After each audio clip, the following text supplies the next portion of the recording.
Hello friends, last classes हमने question 18 तक किया था। आज लास्ट क्लासेस बच गई है 19 और 22, दो क्वेश्चन बच गया है आपको थ्योरेटिकल डिस्ट्रीब्यूशन का। चलिए क्वेश्चन नंबर हम स्टार्ट करते हैं। यहाँ पे क्वेश्चन है कि वीकली वेजेज 5000 वर्कर्स, 5000 वर्कर का weekly wages in factory follow the normal distribution. कौन सा फॉलो करता है? Normal distribution. Mean and standard deviation आपको 700 और 500, that equal to mu equal to 700 है, रुपीज 700, और आपका स्टैंडर्ड डेविएशन रुपीज 50 है respectively.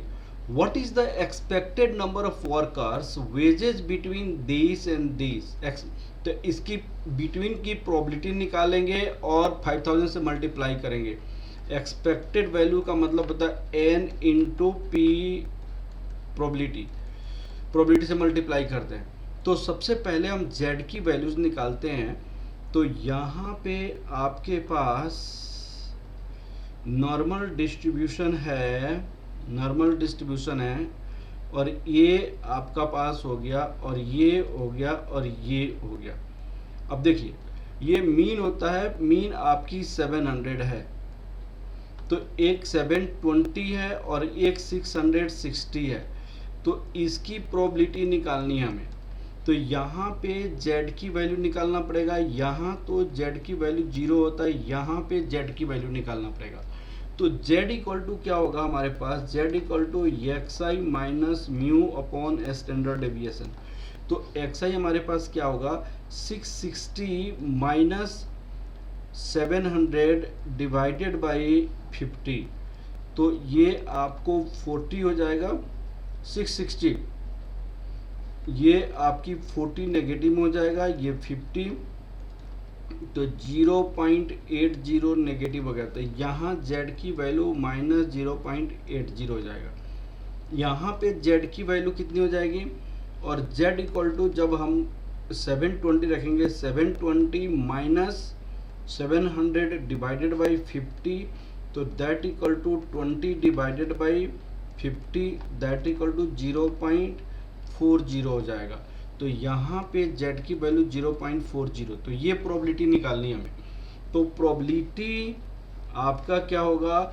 Minus 0.80 less than z less than आपका 0.40, that equal to probability minus 0.80 less और इक्वल टू z लेस और equal to 0 plus probability 0 less than z less than आपका 0.40। तो 0.80 की प्रोबेबिलिटी कितनी होती है? टेबल में देखिएगा आप, 0.80 की प्रोबेबिलिटी टेबल में यहाँ पे आपको 0.80 दिया है, 0.2881, 0.2881। तो यहाँ पे हो जाएगा 0.2881 प्लस यहाँ पे 0.40 की प्रोबेबिलिटी फिर देखना है।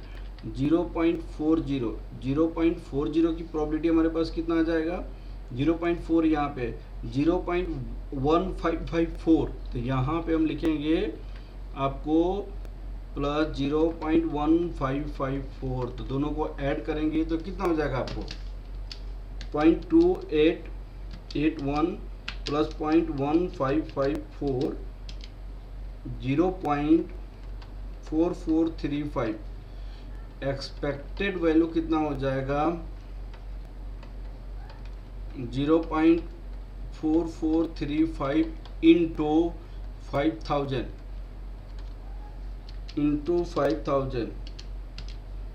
2217.5, 2217.5, ये तरीका होगा आपको बनने का। तो आपका आंसर यहाँ पे बनाई गई है, ये वाला वैल्यू ऑफ z है, ये है, ये 0.445, और आपका यहाँ पे प्रोबेबिलिटी हो जाएगा एक्सपेक्टेड वैल्यू, ये पॉइंट सी आंसर हो जाएगा। ठीक है ना बेटा?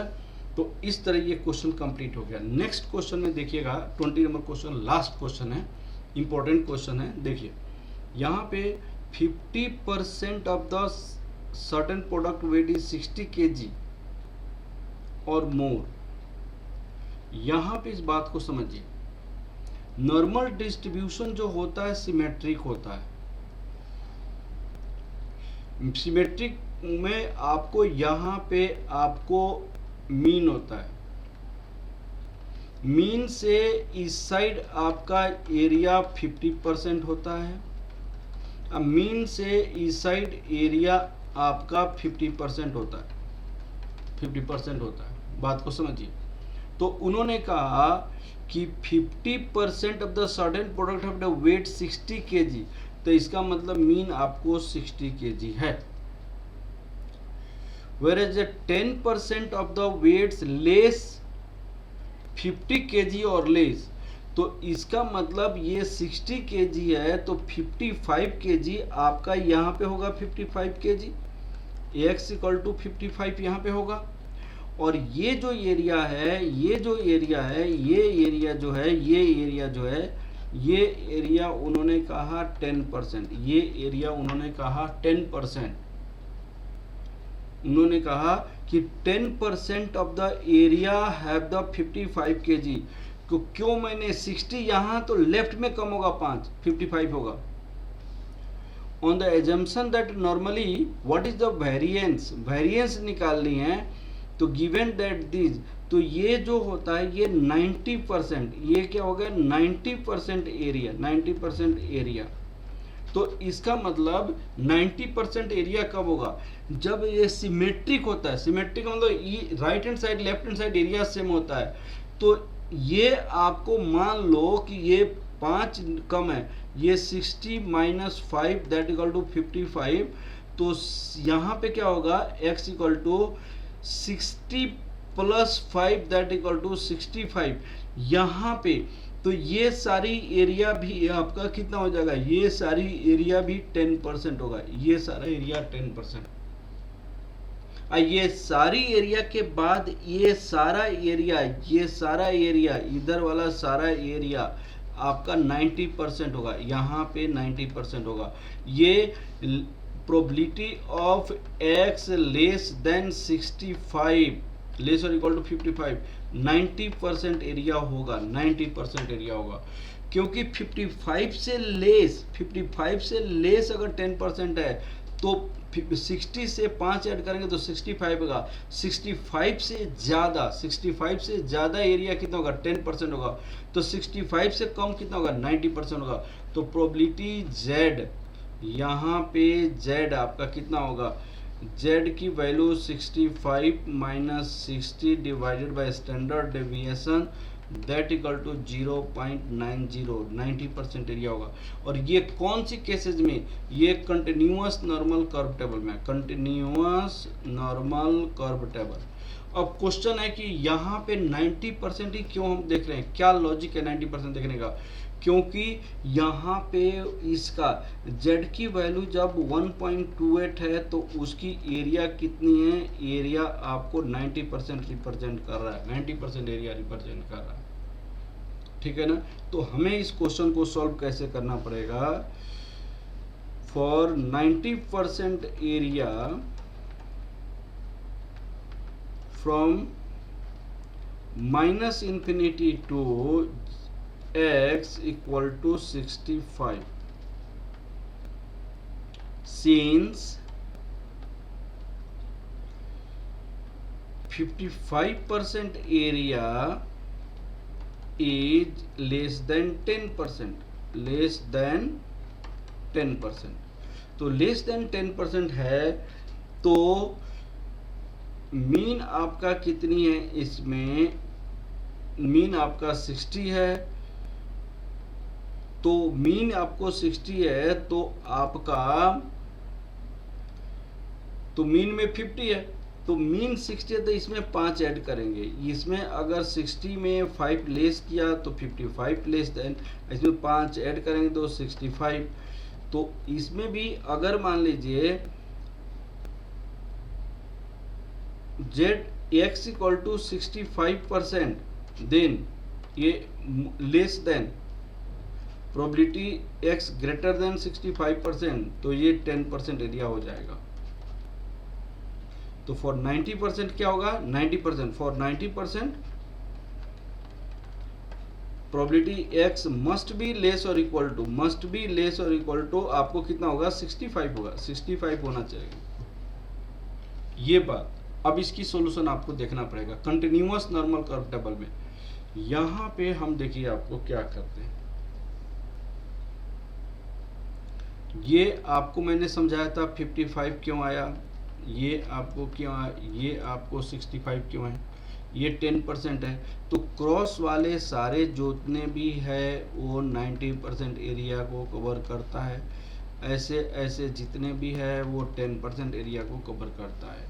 तो 1.28 equal to 0.9 90% when x equal to 65। 65 क्यों लिया उसका लॉजिक मैंने समझाया आपको।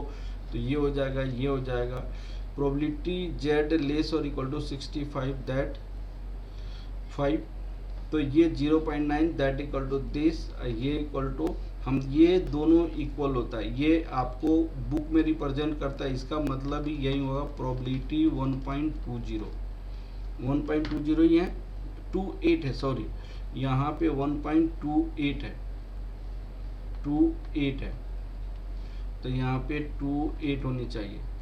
तो यहाँ पे आपको क्या हो जाएगा, standard deviation 5 divided by 1.28, 5 divide 1.28 3.90, ये ऑलमोस्ट वही हो जाएगा 3.90। वेरिएंस इक्वल टू क्या होगा 3.90 का स्क्वायर 15.30। ये आपको बहुत अच्छा क्वेश्चन था, ये आपको समझना पड़ेगा। हमने यहाँ पे क्यों 60 लिया, क्योंकि 50% से कम एरिया लेने के लिए बोला था। यहाँ 55 हमको बोला था 10%। जब आपको 5 माइनस करते हैं तो ये 55 10% होता है, तो 5 ऐड करेंगे तो उस एरिया 90% हो जाएगा। अब मैंने ये 90% क्यों निकाला, क्योंकि इन्फॉर्मेशन में 90% के बाद इन्फॉर्मेशन में दिया हुआ था। ठीक है ना बेटा। अब चलिए, अब हम क्या करेंगे, हम इस केस में आपका सारी कंप्लीट हो गई है, और ये कंप्लीट क्योंकि ये सिमेट्रिक होता है इसीलिए ऐसे किया जाता है। Okay, thank you class. हमने probability distribution complete, theoretical distribution complete किया, और नेक्स्ट चैप्टर हम आगे बढ़ेंगे।